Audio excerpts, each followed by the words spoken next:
All right. Good morning, everyone. Thank you so much for joining us today. I am so excited for today's presentation. This is something that we've been talking about for quite a while. My name is Desiree Rested. I'm the training developer and manager for the Montana Public Health Training Center that's housed with the University of Montana. And today I get the pleasure of introducing Cassie Runs who's going to talk to us about cultural mindfulness. And I will let Cassie take it away.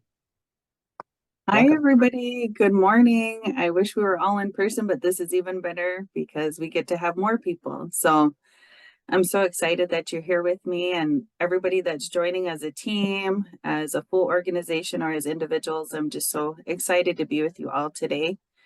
I'm going to quickly go through some of our our objectives and my disclosure, and then I'm going to jump into my introduction. So thank you all for joining.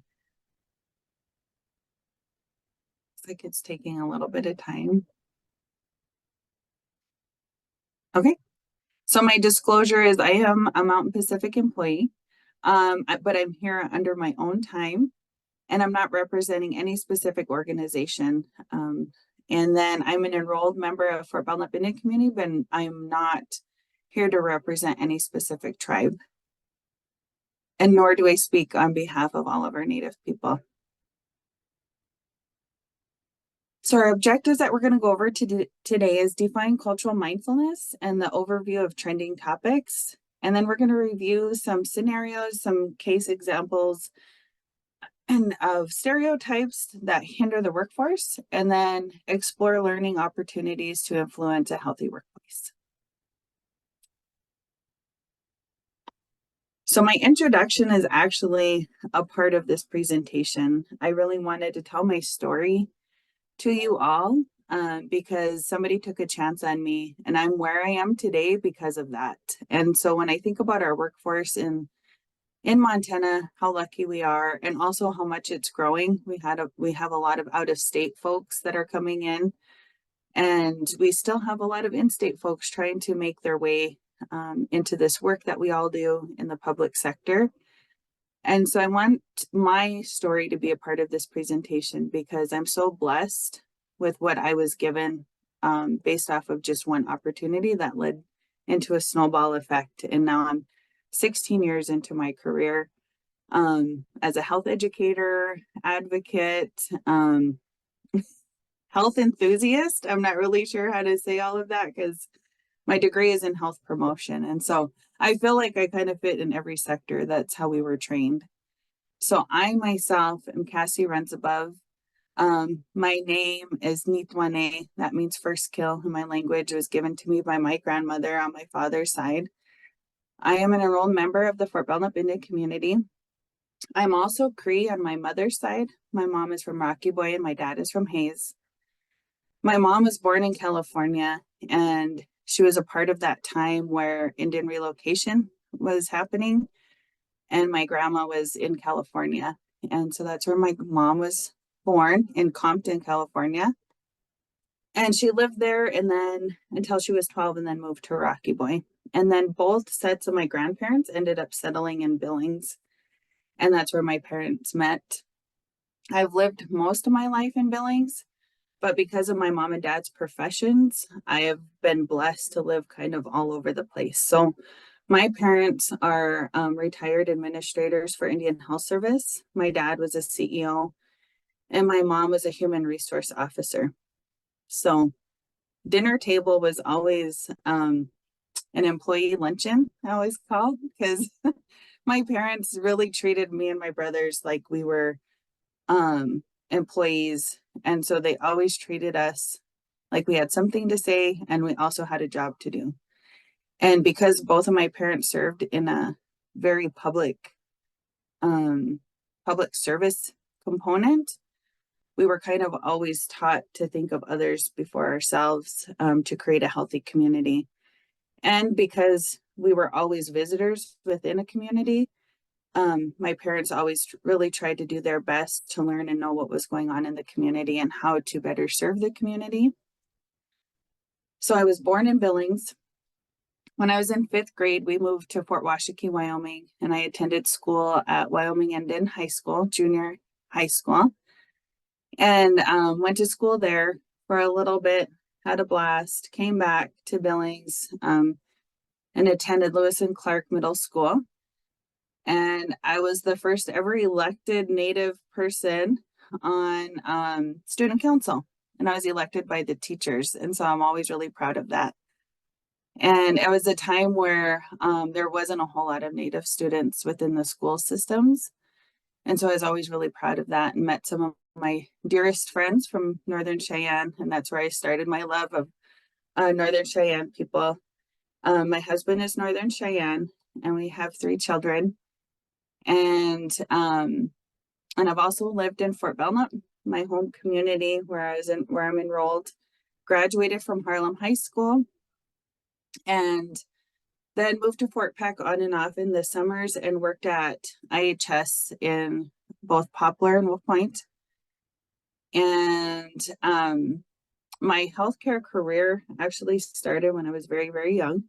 I was a candy striper at St. Vincent's Healthcare and totally enjoyed it because I got to wear the whole candy stripe outfit back then. At the time, I was just delivering flowers and putting the codes on the IVs, on the IV fluids. And so it was just a way to enter into healthcare. I knew that healthcare was my calling, and I actually went to school to be a teacher, and specifically a SPED teacher. And then once I had my son, I realized I wanted to do something a little bit different. And I changed my degree to health promotion. And it really changed my life. I had a wonderful professor that really exposed and highlighted what we call now community health workers. At the time in 2007, I was just approaching my last year in college. And he told us that nobody would know who we were until 2020. And little did he know that we were going to have the crisis that we did in our world. He was actually predicting the bird flu at that time, and it wasn't that, it was COVID. But he knew public health so well that he was like, every 100 years we have something. And so it was very fascinating to me that in public health, how we can monitor the trends of our health and well-being and of illness and all of that. And what it all comes down to is education and exposure to the right things. And so I was super excited. I wanted to hit the ground running and change the world with my brand new degree in 2008. And at that time, I had some friends that their son needed some education around sexual and behavioral health at the time. And so I reached out to Riverstone Health asking for statistics and ended up talking to the VP at the time, totally by accident. And I received information. She asked who I was, asked what I was doing, and then said, how about you drop off your resume? And when I dropped off my resume, I interviewed for 3 different job positions. And I chose to work in the Montana Breast and Cervical Health Program and became an injury or health promotion specialist, working between Crow and Northern Cheyenne, but housed at Riverstone, working to enroll women in the Breast and Cervical Health Program, paying for their PAPs and mammograms, and case managing if there was a cancer diagnosis. And from that work and all of my networking, I'll share more stories as we go, but I want you to know that that's really where a lot of my foundation comes from, of networking and also being employed and honoring and taking into account that I was actually hired because I was an Indian woman. And that's not really necessarily always the case. So I feel really blessed that that's actually the reason why I was hired and not the reason why I didn't get hired. And I've always been so thankful for Riverstone Health at that time I wasn't taking a chance on me, but taking on a chance on a brand new graduate with little experience and the willingness to train. And through all of my networking from that position, I was recruited by St. Vincent's Healthcare to run a 5-year pediatric grant with the state of Montana. And I traveled all over the state of Montana, went to 46 critical access hospitals around the state of Montana, asking them if they needed cultural sensitivity. And that's where I was really put in my place. I was put in my place a few times in my career, but on this one, it was very humbling in understanding what that meant. I worked a lot with first responders, um, emergency personnel, ICU, because the grant was all about creating a space for education, training, and awareness working with pediatric patients, and then wanting to engage with our American Indian population. So my mindset was, do you need cultural sensitivity training to work with our families? It actually ended up being, do you need to know how to work with pediatric patients? And at what level inside of the healthcare system? Because when I think about culture now versus how I used to think about it then, was there's a culture within our healthcare systems. Geriatric looks different than pediatric. Inpatient looks different than outpatient. And the levels and the degree of what our physicians have actually encountered in their lifetime and in their career is very extensive. It's our frontline folks, like our registration personnel. A lot of times they're from the community. They kind of know people. And then it kind of showed me that when we think about culture of care, that's what we're talking about. How does our organization approach the community that we serve? And which community are we serving? Sometimes it's specific to a disease. Sometimes it's specific to a population. Like in my case, it was very much talking about pediatrics and getting folks in the front lines to be more familiar and ask for more help and support when working with pediatric patients, because we don't see them all the time. And when we think of pediatrics, that could be 1 day old all the way to 18. So they're all different shapes and sizes at that time. And they're really hard to work with at moments. And so that was really a fun grant. And it led me into my work with St. Vincent's Healthcare, being the health disparities coordinator.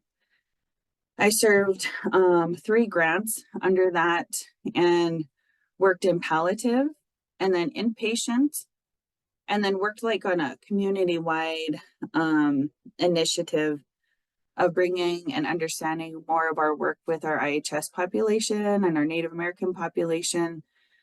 Did a lot of traveling, did a lot of face-to-face meetings. And one of the things I'm so proud of is the midwifery program that is still going on at Northern Cheyenne IHS, where women don't have to travel to receive prenatal care. So that's one awesome thing about partnerships that can happen. And then another partnership that happened actually when I was at Riverstone, but it was a St. Vincent's partnership with rural communities, not just our native communities, but the mobile mammogram. It's absolutely amazing. Allows our rural folks to get some good quality care. And then I moved on to Montana Healthcare Foundation and got to know the side of funding. And it really opened my eyes to that of equality. We talk about equity and equality a lot. And when we see different capital with our nonprofits and our small communities, our large organizations and small organizations, when we think about funding, that's where I think about equity. And I was really lucky to have that opportunity to learn more about how funding is and how it works and how to build collaboration and investments within the community. And then now I'm with Mountain Pacific and I work on quality. And so I've been here a year and so excited. And like I said, all of my positions have been because I'm a Native American woman. And I'm so thankful for those opportunities. I'm so thankful for the people that open the doors for me. with all of my positions, I've had the honor and privilege of working with many communities, not just our tribal communities, but very rural and remote communities. And I'm so thankful for those folks that opened their door for me to network with them, partner with them, and not only educate them, but they also educated me. It always made me a little bit better when I would go and when I would come home, and made a difference in my life. And like I said, this is my 16th year in this line of work. It's been a wonderful ride. I'm so excited. And I'm here today to share some of these that will highlight some of my knowledge of, I always say kindness and learning that took place in all of my components of being employed and working with my communities that I've been blessed to engage with. But I wanted to share my story with you today to kind of set the table of what we're going to talk about today around cultural mindfulness.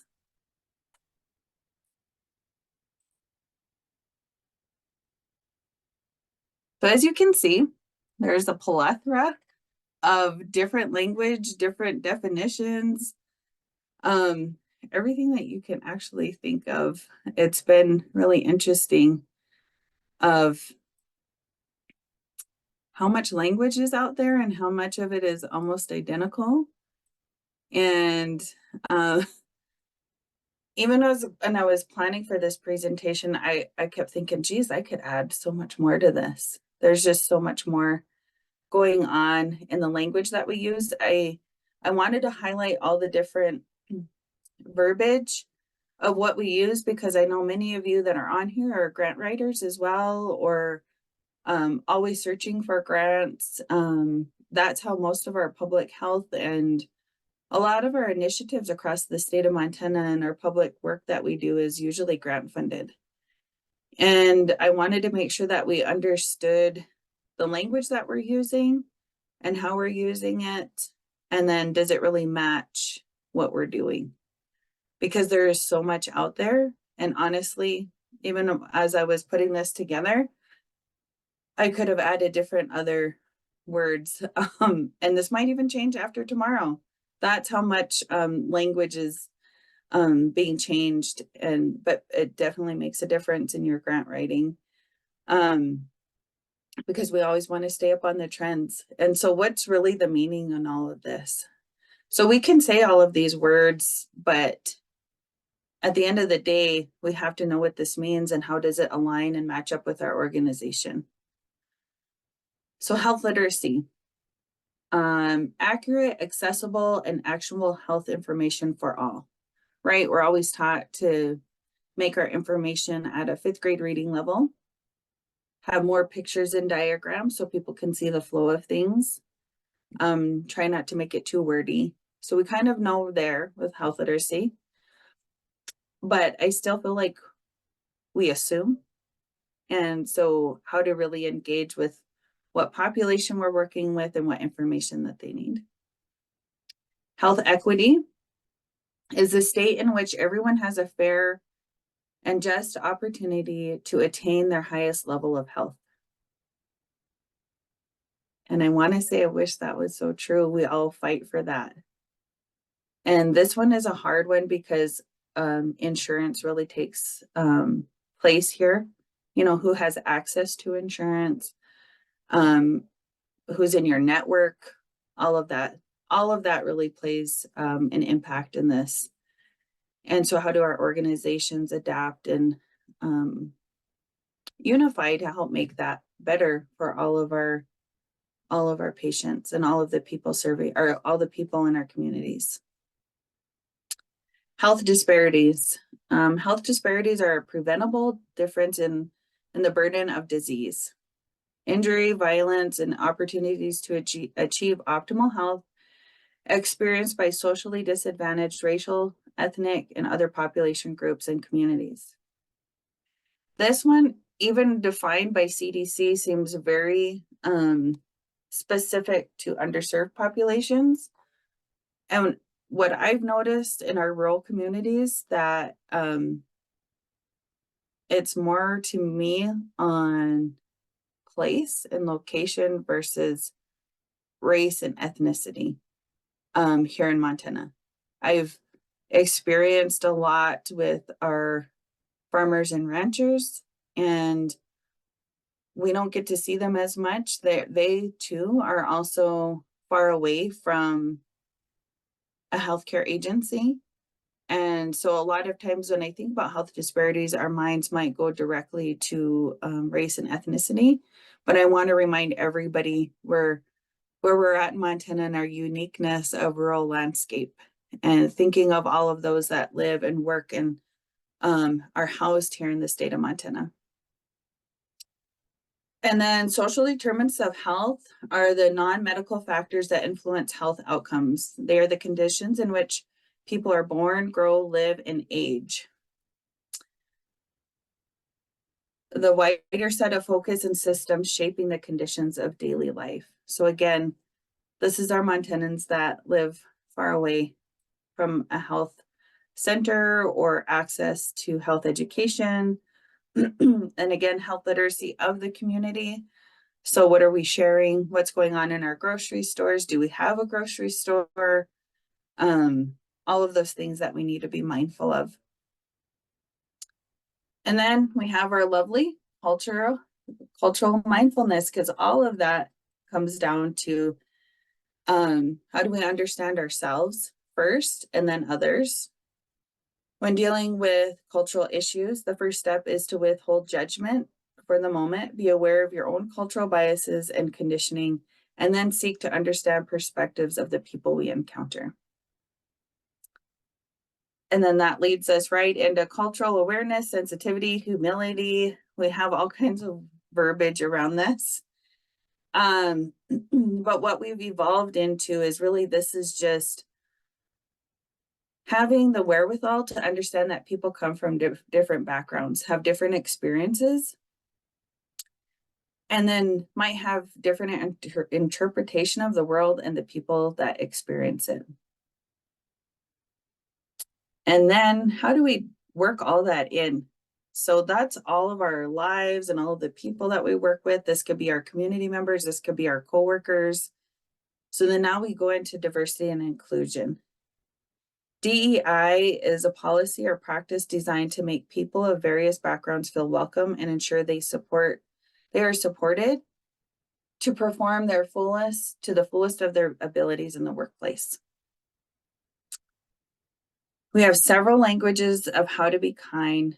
We have policy and practices in place to ensure that all people have opportunities, yet we still struggle.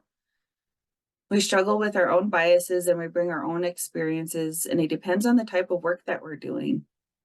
This is not an easy task. It takes your work, your role as a leader, and an organizational effort to buy into this. We have to prepare for their shortcomings. We have to prepare for innovation, and we have to keep trying. I know that DEI work is really hard. And sometimes we think specifically of one individual, especially if we see somebody kind of fall through the cracks. We want to make immediate and rapid changes to help and support that never happens again. But I also want you all to reflect while we're visiting today about your strengths within your organization, what works really well, how to make that same impact in all of your other initiatives. But then at the same time, remember that we all have our own things that have happened to us in our experience. Like I've shared with you, my experience has been blessed, I would have to say.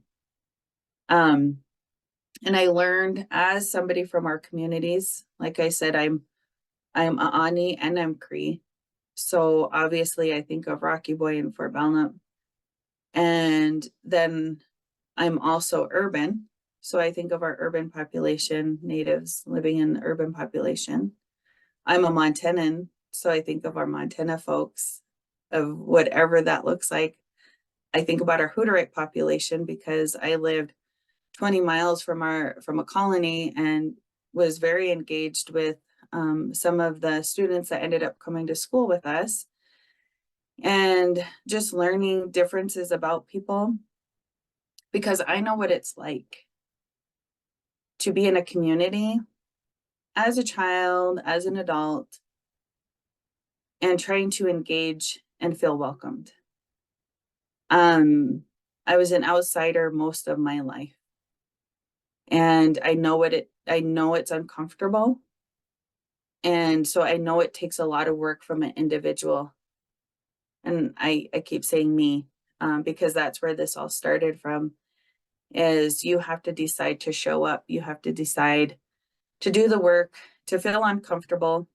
I call it the eighth grade dance. We're all waiting to see if we're going to get picked to ask to be danced. And then when we do get picked to be danced, where do we put our hands? Do we both touch each other's shoulders? How close do we get? It's uncomfortable. This is probably the most uncomfortable thing to do, is to be mindful, because sometimes you could get too cautious. Sometimes you could almost ask. I always tell people it's never wrong to ask questions, but it's always inappropriate to assume. Because I read this in a book, or I read this in the paper, or I saw this, or somebody that I worked with told me about you, meaning told me about your population, told me about the place that you live, but we have not experienced that ourselves. So I ask that you go ahead and make your own experiences. I was asked in a few of my positions some really tough questions. And some of those questions, some would probably say were inappropriate, but then I was excited because I was like, I'm glad you asked, and I'm glad I was able to clarify. No, Native Americans don't receive free money. Nothing that we have from the federal government is free. We traded and developed treaties for the things that we have in place, like Indian Health Service. We have all of that. Other treaties have not really been set up and in place. And it's really hard and difficult, and it's really hard and difficult for us to explain who we are too. So allow time for, when you do ask a question, that there's time for engagement, because I always tell people, when you ask a question about somebody's way of life or who they are, how they operate, it's basically asking them how you tie your shoes. It's just what I do. That's just how I tie them, but who taught you how to tie your shoes? I laugh and joke with my dad all the time. He's ambidextrous and he does a lot of things left-handed. And so he was the one that taught me how to tie my shoes. I do my loop wrong and they get untied all the time. So I actually don't like shoes, because my shoes always come untied. And you're probably wondering, like, how did it get to this? That's how we visit. We share stories, we share experiences. So that's why it takes time for us, and anybody, when you're asking them why this or why that, it takes time. Just like it would take time for you to share those intimate moments about your life that make you who you are. And I want us to all embrace our experiences and celebrate them. We have enough to tell us what we're doing wrong, but I really want everybody to focus on what they're doing right. Really reflect on your organization, reflect on yourself. And if you're a leader, if you're a supervisor, really reflect on how you provide leadership within your organization. And kudos to you for showing up today. I really appreciate you showing up, everybody showing up. And we're going to go through some scenarios. This whole presentation is going to be really a lot of storytelling. And but don't sit back and relax too much, because you will be asked a few questions. So my first scenario that I want to tell you a short story about, and the reason why I have a carousel in here is because when we think about the hiring process for our organizations, it looks all beautiful and wonderful, and we think it's so exciting, and come be a part of it. But there's a lot of moving pieces and parts, and sometimes it's a little bit scary. And when you're thinking about who's applying, so obviously us as an organization, we're wanting to set up a system where it's easy to access the application. it's laid out in the job description what is being asked of you, and then you yourself as the person that's applying has to see, does this fit what I can do? And then the other moving pieces and parts is, what's the mission of the organization? How do you sell that to people? How do you make them feel warm and welcome just by reading about your organization, about how to apply, who's already working there? A lot of times when we hire folks, it's all, especially here in Montana, word of mouth. And then we kind of, the coworkers inside that organization or the people that are already in, we kind of validate and recommend folks as well. So there's so many moving pieces and parts when we think about hiring. And I just want to tell this story. So Sally and Joe are going to be our names of our people today. We're just going to talk about them in generalities, but they have a name. And so Sally, she just graduated from college. She has absolutely no work experience, but she is very eager. Sally interviewed with a seasoned staff member and 2 leadership personnel. But before Sally's interview, the hiring committee realized that the questions were prepared and tailored for on-the-job experience. One person in the community or in the committee spoke up and said that the questions should not be about just work experience. They wanted to fully know how this person operates and how they engage in teamwork. And so the questions beforehand were tailored as such. So that was helpful for Sally and for those that were interviewing her. There was another applicant, Joe, was an outstanding and promising candidate. He had 10 years of experience, and he's well versed in the community, that the project was being highlighted and that they needed somebody, and had wonderful letters of reference above and beyond. But Joe did not make it past the vetting due to no college degree. The hiring committee hired Sally, had to initiate many hours to train and support in the early work, and Sally has done really well and is making strides in her work. Joe was actually engaged to be on the grants advisory committee, and Joe is still devoted in his community. He still applies for every position posted and trying really hard to be with this organization because he must really like it. Like I said, it must look really good on paper, and he wants to be a part of the team.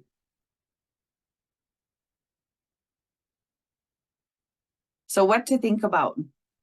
What does your hiring process look like? How simple is it? And what's a lot of times we have to really look at the work we're asking somebody to do. Does it really require a degree, or does it require the experience? Those are the things that we need to ask ourselves. Because within our rural populations, there's some of us that we're probably not going to go acquire a degree because of the other things that we do in our community. That in itself takes a lot of time, energy, and effort. And so sometimes non-degreed folks have so much education, so much information, and a wealth of very experienced time within their community. So really think about your job description. What does that look like? How are we kind of engaging, and how are we going to employ people? What does that look like? And then again, how do we make sure that Sally stays engaged? And as we're growing this person, she's brand new, we're going to grow her. How do we keep her? So sometimes when we hire somebody in a niche of the work that they do, is there opportunity for them to grow? Because maybe she learned how to do something really well within the organization. So does she have opportunity to move up, or is she always going to stay in that position of that she's always just going to be that position and there's never room to grow? We have to think about that. And how do we move her so that we can hire another person and keep growing this workforce? So here's my question for you all today. We're just going to take a quick, I don't know if it's going to be quick, Desiree, but we're going to we're going to poll everybody here really quick. Will it show up on your side? Yeah, did you want me to do it, or you have it? You ready? I don't, is that, do I just ask the question then they can answer? Yep, I think you just launch it and it'll work. Where do I have it on my side? On the bottom, if you look at the bottom of your screen, there'll be the polls and quizzes button in the tab along the bar on the bottom. Mm-mm. Okay, Maybe it's on the top. guess what? I'm launching it. Awesome, thank you. All right, do you have a DEI task force in your organization? Yes or no? And then do you have board representation from your community from the community that you serve? So let's say you live in Havre, Montana. Do you have representation of those that live outside of Havre that you're serving?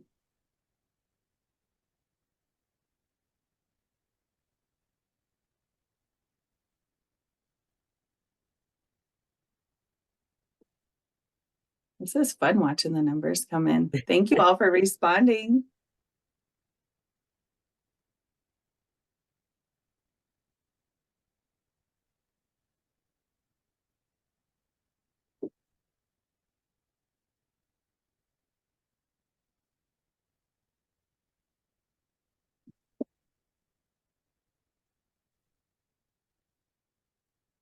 All right, looks like, oh, there's some more coming in. Mhm. So this is what I was talking earlier about DEI. It's a struggle. It's not easy. There's several different frameworks out there, but then what I really want to tell people, it's an ongoing effort, and your initiatives around this might change.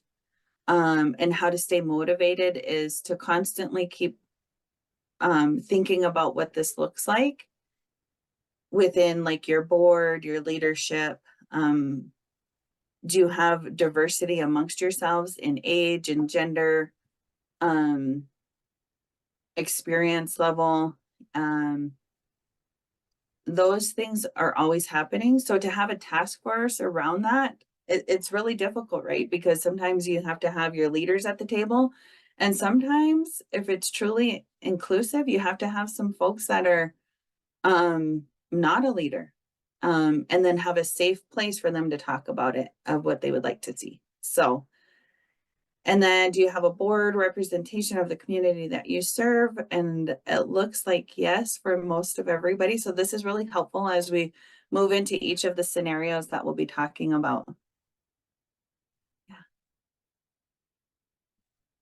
All right, I'll go ahead and end the poll, Desiree, and keep moving.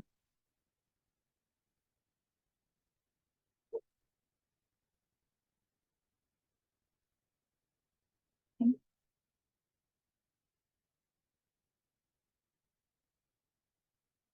Should I just exit out of it on my side? Okay. Yes. All right. Let me move. So here's Super Mario, but that's not what this is about. It's not being a superhero or a cartoon character. Networking is really difficult. So this is all about connecting the dots. When I was a kid, I loved to my mom always bought me connect the dots. I don't know.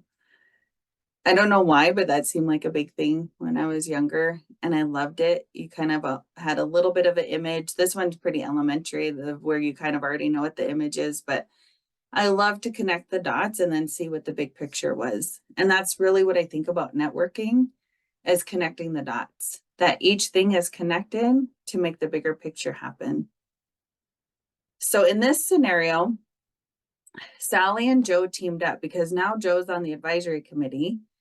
He's an unpaid staff or unpaid partner.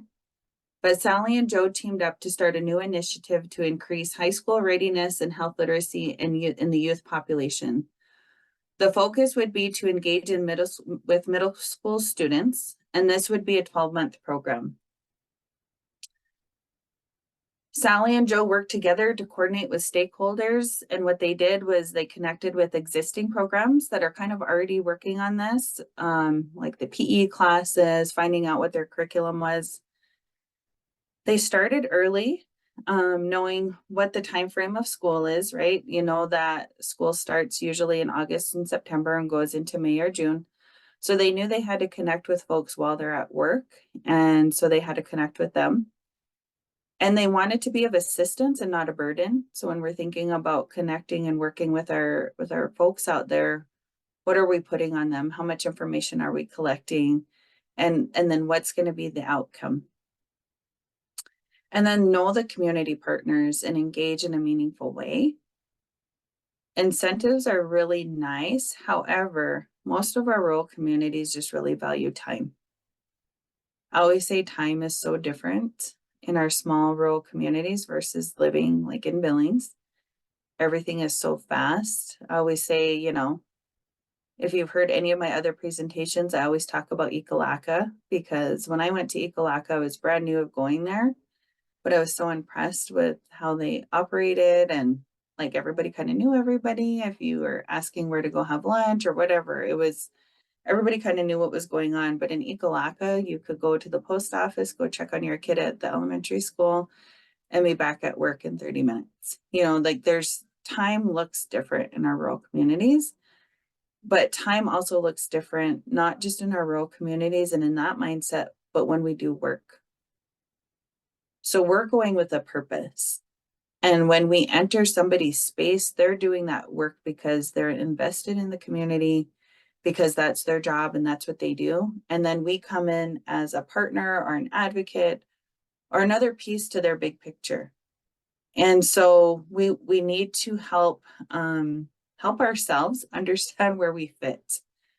And sometimes just asking that question when you're spending time with your folks, because some people might say, hey, we already have this going on. We really don't need this. So how can you let them know how you fit? You can start by asking, hey, this is what we're doing. How do you see us fitting in with you? And leave some time and space if they can't think about it right at the moment. Leave some information, let them know when you'll come back, follow up in an email, ask them if there's other people that you should engage with. And for Sally and Joe, they did really well. They were able to meet with the schools. They set up a wonderful meeting. They met with the schools and then they overlapped what their consent forms were. They were moving really right along. And sustainability isn't always financial. Sustainability might be cost savings and partnerships and workforce development. So when sharing this information with the PE teachers, they realize they can acquire some of their required education and it helped their workforce development. And it was going to be free of charge for those teachers. But once they met with all the partners, which included schools, health center, tribal health, and community and county health, one of the tribal leaders followed both Sally and Joe out of the meeting after the meeting was over. The council chairman shared that he was so appreciative that Sally and Joe came down and that Sally and Joe are hired by an organization to go do the networking in these communities that they serve and that they're a part of. Both Sally and Joe appreciated the councilman sharing that. But then after the conversation, the councilman said, I really appreciate you guys coming down, but I really want leader to leader now. I want the leader of your organization to come down and talk with us. And Sally and Joe took that information and talked, and they realized that was really done in an appropriate way and made them feel valued and appreciated, that they weren't being called out in a meeting of not being prepared or anything like that. So Sally took this information to her leadership, and the leadership didn't question at all. Sally was able to share the information and said it just how it was, didn't say, oh, I was embarrassed or I was reprimanded or anything like that. She showed her progressive movement for this program and how many people are at the table. But now one of the leaders said, we want leadership here. So leadership at the big organization quickly assembled all the leaders and they took a road trip. And now this is a scenario that has actually happened in a totally different setting. But I want to share with you that Sally, I guess would be me, that it was shared to me that they were thankful that I was in this role, but it still meant that leaders had to be there. And I was so thankful for being a part of an organization where they took me seriously, didn't bypass anything, or didn't question and say, well, why is tribal leadership questioning you? And it wasn't a question, it was an invite. And so what I'm saying from my standpoint of it is I also had to show up as a professional to say, this is what was told, this is the way it was told. And then there was trust from that leadership that I was going down there, I was participating. Joe and Sally got this going, but at the end of the day, leadership needed to be there. And that was meaningful for the leaders in that specific community. And how quickly leadership responded was within, I would say, within 4 business days.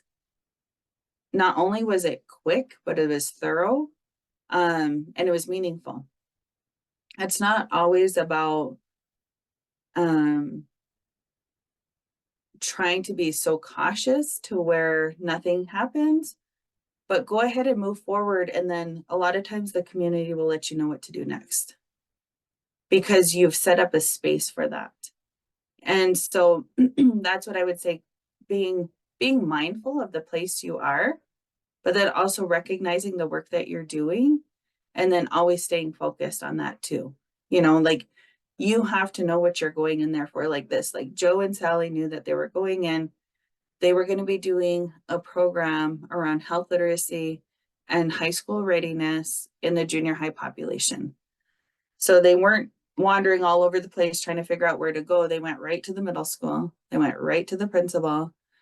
They engaged with the principal to say, what partnerships do you already have? And created a meeting around that versus trying to get everybody there and then have this specific population. A lot of times our communities are already engaged in a lot of this work. And what I learned early on is find out who's already doing the work, because it could come off very wrong if you want to come in and start creating a whole nother wheelhouse. So big picture again, let's think about the big picture. Let's think about connecting the dots so we can make a picture. So our key takeaways here are time.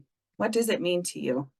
Like I talked about, this is really important.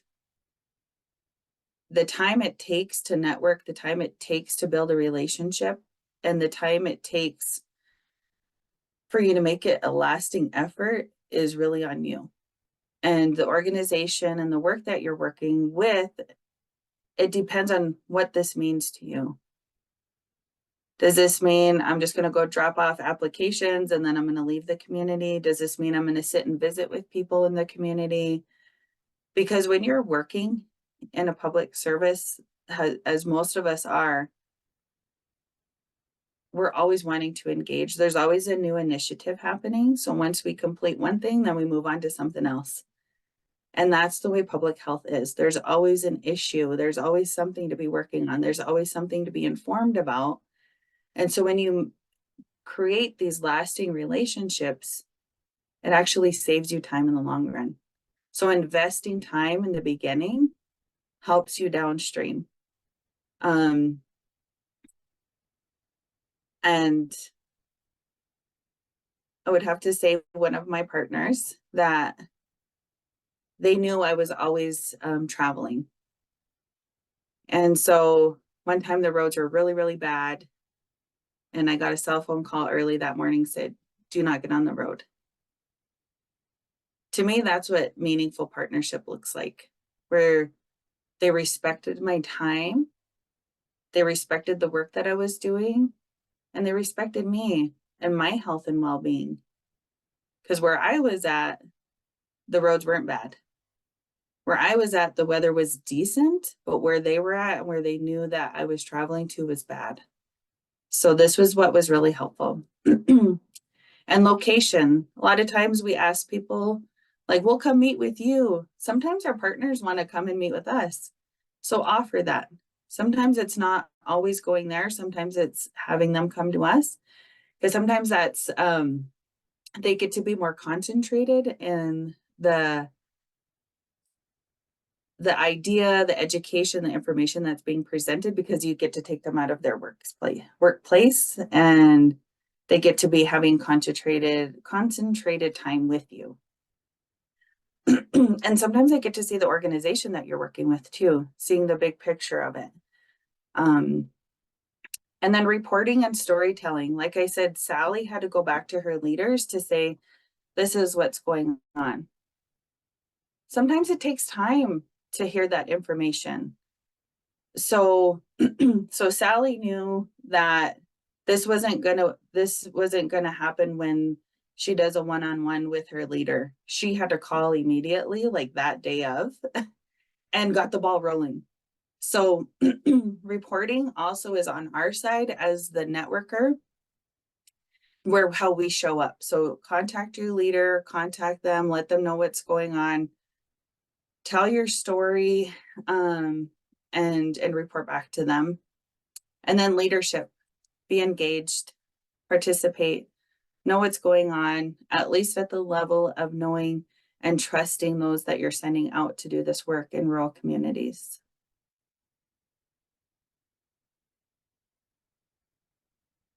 This one's my favorite one, even though it's about confrontation. This is scenario number 3, kind of leads us into all these things. You know, we're out there, we're trying to network with our community. So we've hired somebody, we're doing the networking, we're getting the ball rolling. And then there's some conflict and confrontation. It's yucky. It happens to the best of us, because sometimes we just dip our toes in so many waters and we make an impact, and sometimes it's not welcomed. And so I know many of you have had this happen, probably in every situation. Sometimes it's personal at home, and sometimes it's at work with your coworkers, with your leader, with your organization. It happens. And it's so common. It's not anything to be ashamed of. And it's something that we're always working on at a professional level. And then in our personal lives too, we're always working on it. So usually this is a communication breakdown. So if any of you have watched Erin Brockovich, there's a scene in there, and Erin Brockovich was an attorney. Actually, she was not even an attorney at the time. She did all of this groundwork to help this community, but an attorney hired her. And actually, she took it upon herself to go do this work. As a matter of fact, she kind of just went and did it. She was doing some information gathering, and it was a court case about water being contaminated. And in this scene, she's talking, and they have a really good case, and another big firm comes in. So the gal there with her hands on her hip, all dressed very business. And if you've watched this movie, Erin Brockovich dresses very different than what a professional would probably dress like, but she was her own person. She knew who she was. She knew what she needed to do. And she was very comfortable with herself. And her boss actually very much welcomed her, encouraged her, and kind of put up with some stuff, but he knew she was good at what she did. And so the firm that came in, they're like, you did good, but. And so in this confrontation, Erin was very offended. So when we talk about that trauma that happens in organizations, we're on that wheelhouse. There was trauma. I was waiting to talk about trauma until this scenario. Because if you know Erin's story from her past, she kind of always didn't feel appreciated and didn't feel enough. And now she's in a role where she feels confident. She feels like she can, and she feels enough. And then now this firm comes in and says, you did good, but all she heard was but. And then she kind of went off and she showed emotion. And and then the attorney responded. And in the scene, she sits down. So there's even position here where the big firm's standing up and Erin's sitting down. So sometimes communication from authority can also seem very punitive if somebody's standing up and somebody's sitting down. So being trauma informed is working together, setting the table, talking with people about how much work did you do? Thank you for doing the work you did. We're going to also add to the work you did. Can we walk side by side and connecting with these families? And that's being trauma informed. You're not always going to be able to have a happy-go-lucky conversation, but if you know that that conversation is going to be difficult, how can you make sure that that employee feels safe? And then also at the same time, as an employee, if I have to have a difficult conversation with my boss, with my supervisor, how can I make sure that I'm setting the table in a way that I'm not going to come off as you? How can I also come in with a solution or just say, this is how I felt. I know you might not be able to respond right away, but I really want you to know how I felt. This situation made me feel unworthy, made me feel like the last 6 months of my work was not appreciated. And I actually didn't spend time with my kids or my husband in these last 6 months because I was so passionate about this work. And now you're telling me it's not enough. So we have to be able to set that safe environment to talk about it, but we have to recognize that not everybody that we sit down with has been able to work through those things that might be triggering. We have triggering events in our lives and we spend a lot of time working. And so sometimes it's really hard to separate those things. So if you haven't watched Erin Brockovich, I highly recommend it. It's a good movie. But also in this scenario, let's go back to Joe. So Joe was finally hired. They recognized within their hiring process that he was well qualified based off of his experience. However, he didn't have a college education, so they lowered some things to allow him to work under a grant. And then Joe facilitated a huge project and collected 300 surveys in a small rural community that he lived in. He was so efficient that he collected 350. And then when he presented the information, it was logged incorrectly. Instead of asking Joe how he filed and logged his information, the supervisor abruptly called a mandatory full staff meeting to assign new team members to the project and to redo the entire survey.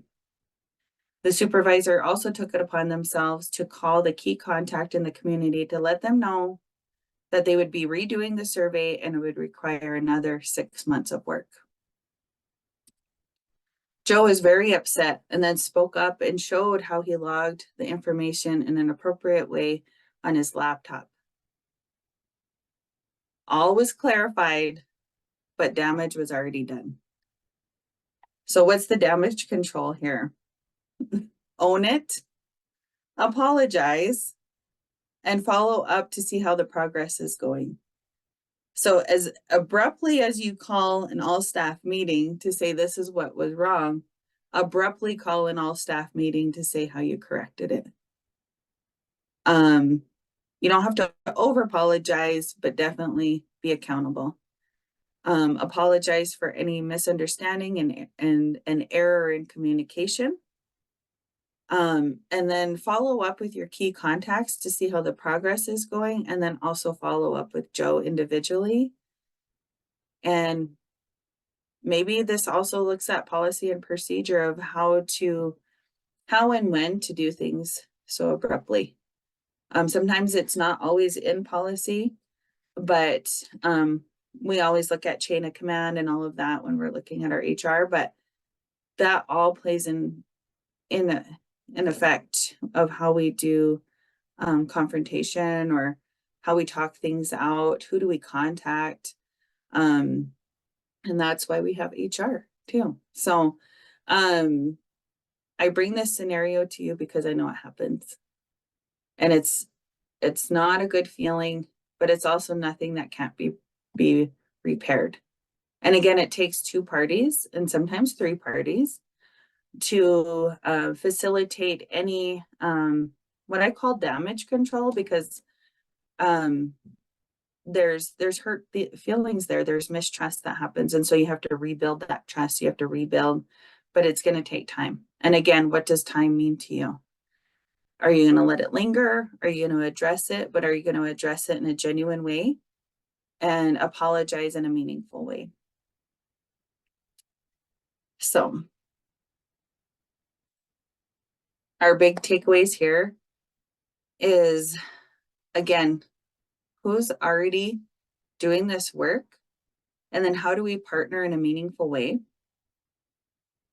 And like in that Erin Brockovich scene, she said that she had two wrong feet and really bad shoes. And so, because she said, I apologize, I came in and I misstepped. And she goes, that's all you have, is two left feet and really bad looking shoes. We always have to, in a professional setting, where we work, we have to show up in a way that we always want, we want to assume that our coworkers are coming in with their best foot forward. So a lot of times we'll assume in a different way. So to be mindful of who your coworkers are, how do we know them? We know the work that they do. We want to be their cheerleaders. We want to be their coaches. We want to be somebody that they want to show up for. And that's why I say, like, how do we show up? How do we show up as a coworker? How do we show up as a leader? And how do we put our best foot forward? And how do we ensure that that's the culture of our organization, is that we're going to assume that everybody is coming with their best intentions and their best foot forward. That way, when somebody does have ugly shoes, we can call them out. But that's not what it's about. It's about when somebody missteps, that's a lot easier to identify versus always thinking everybody's stepping wrong. If our assumptions are everybody's trying their best, we could kind of see if somebody's out of line, maybe they're struggling. That's our best way that we can identify what's going on with our coworkers.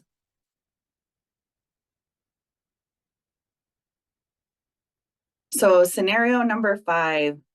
So if you notice that's The Office, like a cartoon version of The Office. If you watch The Office, I really wasn't into it for a long time. And then my daughter got me into watching The Office, and it's actually really funny. And if you have a hard day at work, watch The Office. It makes you feel a lot better. So, and then our new scenario, we have a lot of people working remote. We have a lot of people working from home. We have a lot of assumptions of what that means. And you can see, he has a lot of things around him that helps him. He has his weights, he has his flip-flops on, he has his snacks, but he also has greenery, he has his plants. And so whatever that looks like for you to do your work, you do it. And that's what's really celebratory about working remote, is you get to have the things around you on a daily basis that help you do the work that you do. And so both work and both need to be rewarded. Both need to have a healthy, safe environment. And so what does that really mean? So after all of these scenarios that I shared with you, all of them were exact scenarios that have happened. In my career, I've reached out to a lot of my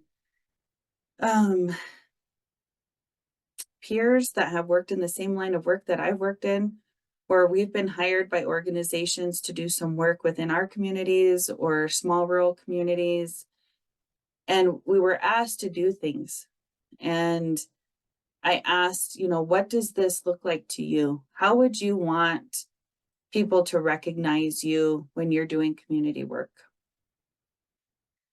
I bring up Joe specifically because one of the main things that was shared with me was nobody took me serious until I went and got my master's degree. Nobody took me serious until I got my bachelor's degree. Nobody took me serious until A, B, and C. And that this is my community. I serve my community. I do this all the time. This is what I do. And I have my master's degree. I have my bachelor's degree. I'm sharing the same information I would have shared without those things.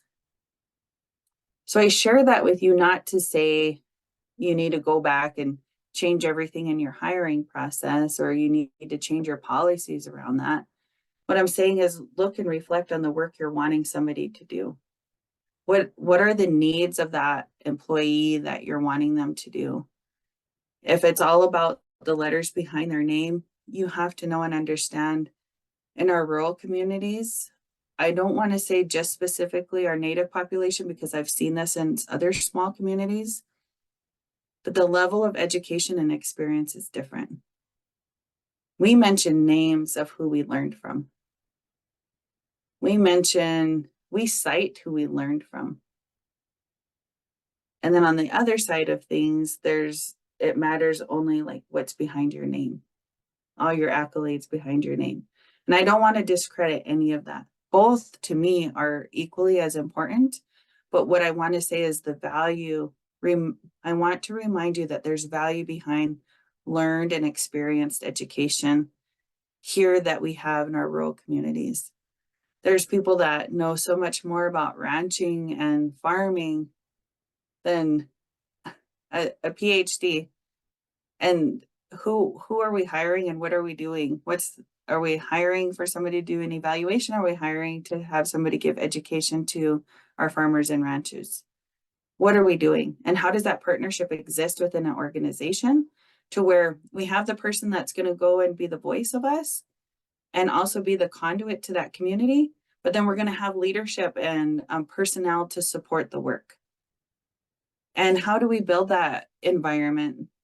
How do we create an environment to allow for sharing and partnership? That's how. Recognizing everybody's strengths and abilities, allow time for team members to share in their own way, listen when there is conflict and allow for growth and change.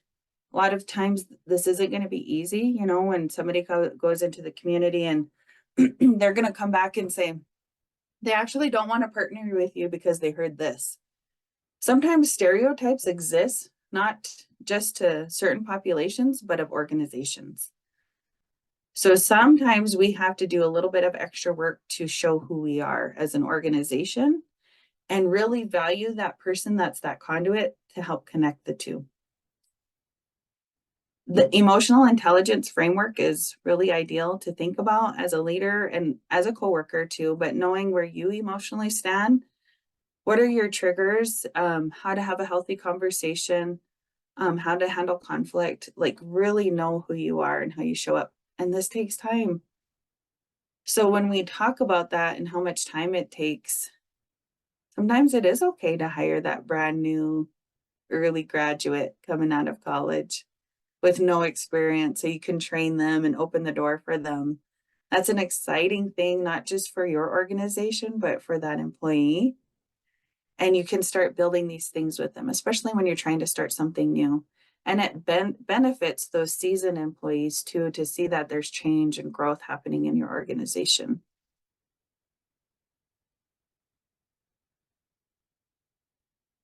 So being emotionally well, like I said, growth and opportunities, transparency on both sides. So if you're the coworker going out into the community, I always talk about this when we're talking about partnerships.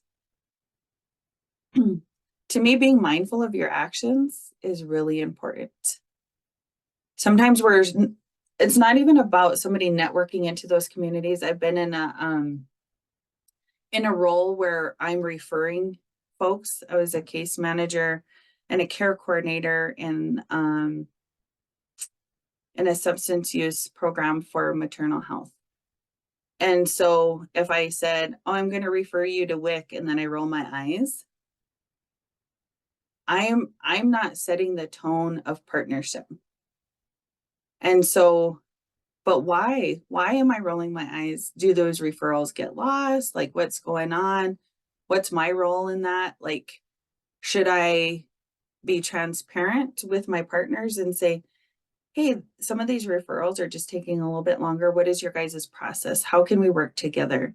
So a lot of times transparency isn't just within your organization, but because you're part of an organization that does spokes of work of partnering, that, and I bet us as an organization, whoever you are, or a big organization where you're always doing, the referrals, we also need to hear what's going on our side so we can make our system a little bit better. But as a coworker, you would hope that that transparency exists as well, that we can share that, hey, this isn't working well for me. This is a struggle. The system doesn't work. And maybe you can't change the system, but maybe you can set up kind of a breathing technique as you're going through this data entry, and it's cumbersome, and sharing with your leader to say, this is what takes up a lot of my time.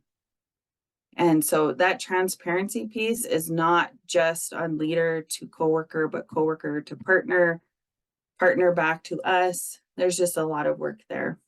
Again, that comes with clear communication and consistent expectations. This one is really hard because a lot of times, geez, when we meet an expectation, then it's like, oh, I'm going to give them more. Sometimes maintaining those expectations is the best thing that you can do. And I'll say that in a role as a partner, I'll say that in a role as a coworker. Clear and consistent expectations are always very nice. It just helps with everything. So I wanted to save some time if there are any questions, but I want to tell you, keep it up. This isn't easy. This is something that is very hard work. And I want to applaud all of you for showing up today and hanging in there with me with all my scenarios. And this is a picture that I have of my babies. This is a picture in Hayes, Montana, at our campsite there during the powwow. So the first one, the taller one, is my son Cactus, my daughter Abelie, my nephew's son Kason, and my nephew's son Caleb, and my baby girl Ivy. They're all grown now. They could all care less what auntie and mom are doing, but I just love my babies so much, and I wanted to make this personal because that's what this is about. It's about sharing our story, what makes us us, what makes us unique. And I hope you're comfortable sharing your story with your coworkers, with your leaders, and I hope your organization welcomes you. So now I'll open it up for questions.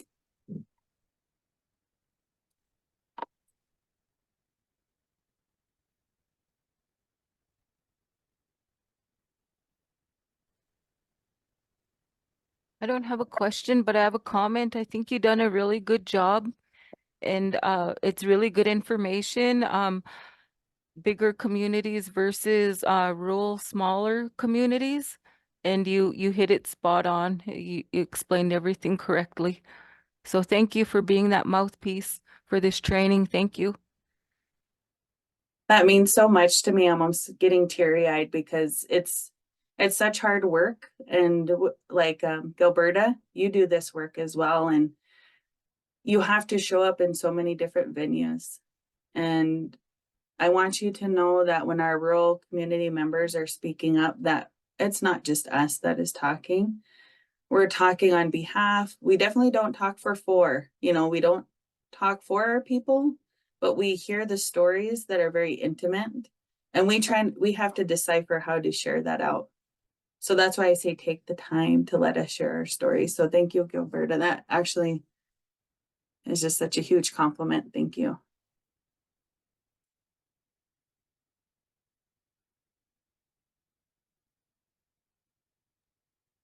Cassie, there's a question in the chat. Okay. In an organization trying to push our DEI initiatives forward, how do you recommend putting personal biases aside to further our efforts? There's one thing that you can only know by doing. I challenge you to go to a place where you know for sure you're going to be a minority. Only until then do you really feel and know what it's feel like to be judged. And so until you know that, you kind of don't know how to put it in action. And a lot of times we even struggle with that as Native people because we're not minorities until we leave the reservation. And so it's not just a task for our non-Native folks on here, but it's a task for everybody of how to be engaging in DEI work. And let your leaders know that this is going to be an ongoing process, and scenarios really help. I hope these scenarios, as kind of generic as possible that I could be, that you can start sharing by doing scenarios versus saying this policy needs to be in place because A, B, and C. That if you're really sharing scenarios and things that are happening in your organization, then you can see that this movement needs to happen to better ourselves and to better our coworkers, yeah, and better our organization.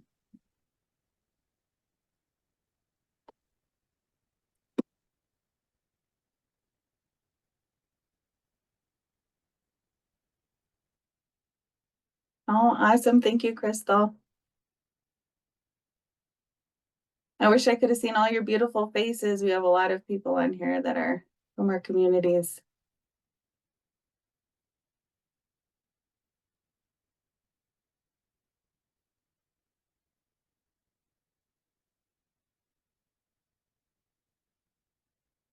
Any other questions? Any Hi, Have Cassie, expanded it's me. Michelle. I just wanted to say thank you for sharing. Because I know our setting is a little more urban, but the same thing still applies because we have people from rural communities who come, and understanding them and getting them through a system. So everything that you talked about is really relevant, even at a larger setting and more urban, and these are things that we need to be conscious of. And a lot of times, because we're just like deadlines, do this, fast, go, go, go. And then we need to okay, where does our populations come from and how do we communicate with them? And, especially when they come from communities where they know everybody and Right. everybody's really connected, and they come here and they feel so disconnected because, they don't know everybody, and they're not, especially in classroom settings and stuff. So I appreciate all your tips and things you had to share with us. Thank you, Cassie. Thank you. I didn't expand my camera view until just now, and I have a lot of my peers on here. So I think I would have been really nervous knowing that you guys were all on here, or I would have made shout outs, but I'm really shouting out to all of you that actually contributed to a lot of this presentation. So I just want to thank you all. We can't ever express too much gratitude. And the other big thing that I was telling Desiree how I wanted to shape this presentation was around positivity.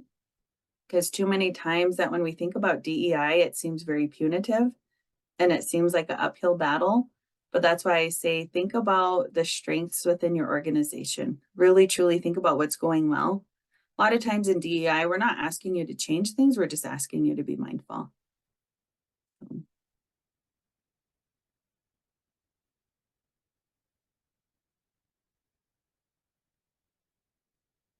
Is there any other questions or comments? I want to make sure that I give people time to ask questions. And I'm not offended by any questions either. I want you to know that. I welcome all.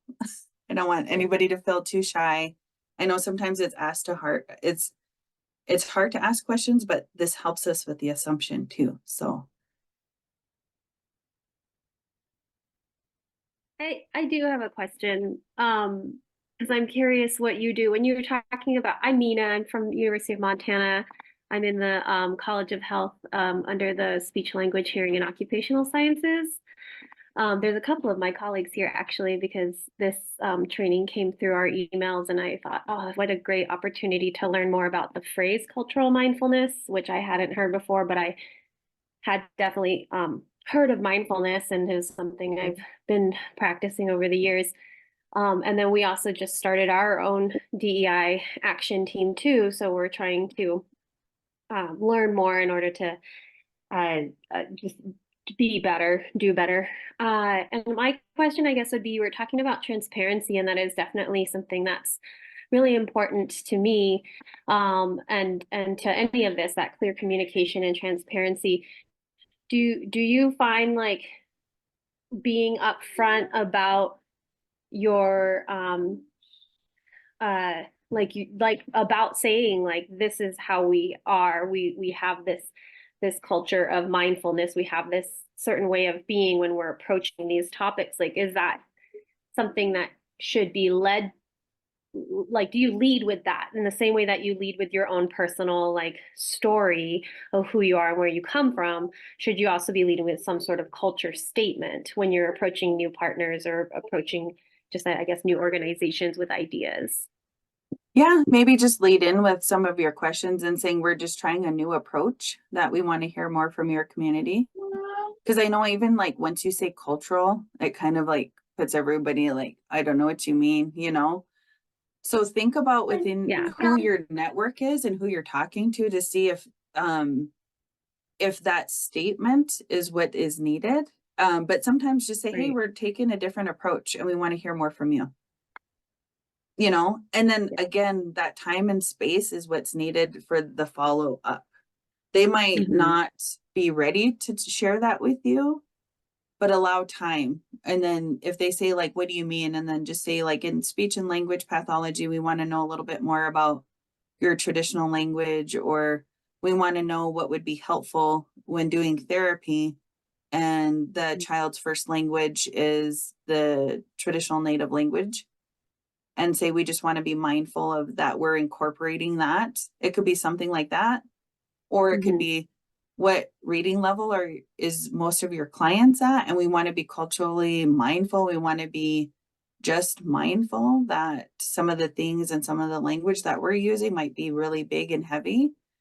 How can we work together to incorporate some of what we're wanting to teach that fits the environment? You know, like, I don't know, something like that. Yeah. Thanks. Those are great ideas. I like the way you frame that too. And now I'm like, can I get the recording? Yeah.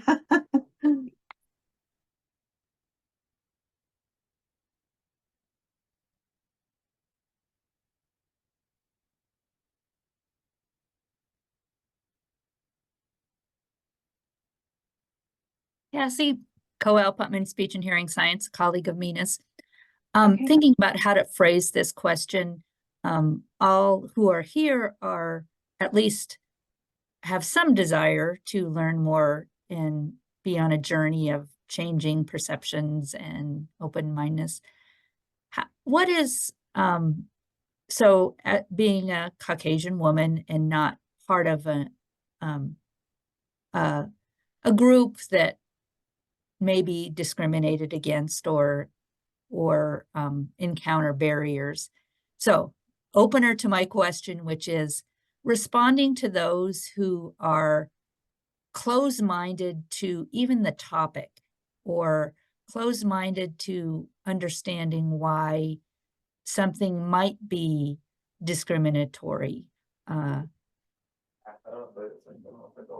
Trying to crack open that door. Do you have any thoughts? Yes.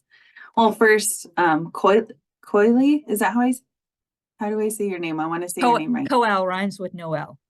Okay, Coel. I appreciate you. I appreciate how you showed up just now. I'll tell you this, like, don't ever apologize for being who you are. That's what being culturally mindfulness is. You know, I always tell people when I do like health literacy training with our providers and things like that, when we ask our tribal members, you know, which reservation are you from or which tribe are you from when they're at their appointment, I'm always saying, do you ask Scandinavians and Polish or, you know, do we ask that question of them? Because if we don't, we shouldn't ask that of our tribal members, or we should just look at their location. Do you come in from town or out of town? So I want to remind, that's what being culturally mindfulness is knowing who you are. You have so much experience in the work that you're doing, and you're serving a great population. And this is the part of going fishing means somebody will bite and somebody won't. And so you just have to keep trying. Like I said, there's a lot of peers on this call that we've actually been doing this work for a long time, and we're joining the work even after the fact of some of the trailblazers before us that have developed a lot of this terminology. So this is work because a lot of people didn't bite in the beginning. And that's why I say people get discouraged. And a lot of times we want our leaders to do it. But I think I always want to caution this, that when we frame it, we're always framing it in a way of where we have to do more. And actually you have to do less. Because when you work with your communities that you're working with, they're doing the work and showing and telling you what they want, versus us working so hard to frame something that is for them. So to be culturally mindfulness is kind of like saying, let's involve our community members and let them help us do this work. And if we frame it in that way, that hopefully will tell the leaders, like, we don't have to do more. We just have to do more listening, and we have to do more follow through. But the biggest thing is I don't want this work to come off punitive. And a lot of times in the first beginning, it kind of did. And that's okay, because some things needed to be said and things needed to be told. Like I said, it's uncomfortable, but just keep fishing. People will bite. And the way that we frame things, people will start engaging, and just keep working hard. I don't feel like people aren't working hard. I think people are working hard, and we get stuck because we get so cautious that we don't do it. So keep doing it. Keep asking questions, and there will be somebody that steps up and will help lead this. And a lot of times it just takes a grassroots effort in your own organization. So it might just be your own department, and then it'll just start trickling and seeing how to grow it, and leadership will take hold of it as well. Yeah.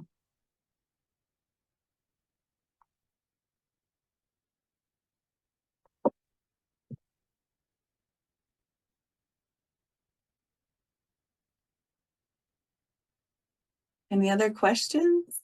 Was there anything in chat? Desiree, I'm not looking at the chat. I have too many things pulled up. No, I haven't found any question, but I'll scroll back through.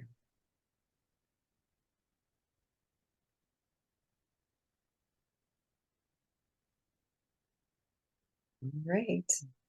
Well, last chance. Any last questions? And if any questions arise, feel free to reach out to Desiree. I think everybody has Desiree's email. She'll send your email to me, and I can correspond with you. Don't feel like you have to send Desiree the question, but she'll just let me know to contact you, and I could contact you directly. I'm really open to phone calls and emails, discussions, all of that. All right. Thank you very much, everyone. Have a great rest of your day.